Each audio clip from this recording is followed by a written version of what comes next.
Hello guys, അപ്പോൾ ഇന്ന് നമ്മൾ വീണ്ടും ഒരു പുതിയ ഹെൽമെറ്റാണ് പരിചയപ്പെടുത്തുന്നത്.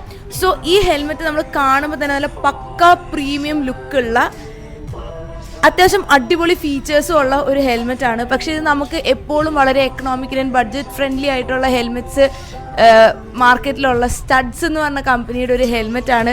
എനിക്ക് ആക്ച്വലി ഇത് ആദ്യം കണ്ടപ്പം SMK ആക്സോറോ ആയിരിക്കും എന്നാണ് ഞാൻ വിചാരിച്ചത്. പക്ഷേ അടുത്ത് ചെന്ന് നോക്കിയപ്പോഴാണ് സ്റ്റഡ്സ് ആണെന്ന് മനസ്സിലായത്. And it is got real good features. Like spoiler വരുന്നുണ്ട്, നമുക്ക് പിന്നെ ഡബിൾ വൈസർ വരുന്നുണ്ട്, ആൻഡ് ആൻറ്റി ഫോഗ് ഓൾസോ വരുന്നുണ്ട്, which is for this price range too good. And padding ഒക്കെ ആണെങ്കിലും നമ്മൾ അത്യാവശ്യം നല്ല രീതിയിലുള്ള പാഡിങ് ചെയ്തിട്ടുണ്ട്. പിന്നെ ഇതിൻ്റെ പ്രൈസാണ് എന്നെ കിടുക്കി കളഞ്ഞത്. വെറും 3700 രൂപ, 3700 റുപ്പീസാണ് ഇതിൻ്റെ MRP വരുന്നത്. ആൻഡ് ഗ്രാഫിക്സ് ആണെങ്കിലും നിങ്ങൾ കണ്ടില്ലേ, സൂപ്പർമാൻ ഗ്രാഫിക്സ് ആണ് വരുന്നത്. നമ്മുടെ ഒരിടയ്ക്ക് മാർവൽ കളക്ഷൻ എന്നൊക്കെ പറഞ്ഞ് വന്നിട്ടുണ്ടായിരുന്നു. അതുപോലെ തന്നെ DCയുടെ ഇപ്പം സൂപ്പർമാൻ കളക്ഷനും ഇപ്പോൾ നമ്മൾ സ്റ്റഡ്സ് എന്ന് പറഞ്ഞ ബ്രാൻഡ് ഇപ്പോൾ നമുക്ക് കൊണ്ടുവന്നിട്ടുണ്ട്. വളരെ എക്കണോമിക്കലാണ്, വളരെ ബഡ്ജറ്റ് ഫ്രണ്ട്ലി ആണ്. സോ ഇപ്പോൾ തന്നെ നിങ്ങൾ പർച്ചേസ് ചെയ്യുക. നമ്മുടെ ഷോപ്പിൽ വരാം, അല്ലെങ്കിൽ നമ്മുടെ ഇൻസ്റ്റാ പേജിലേക്കോ വാട്സാപ്പിലേക്കോ നിങ്ങൾക്ക് DM ചെയ്താലും മതി. Thank you.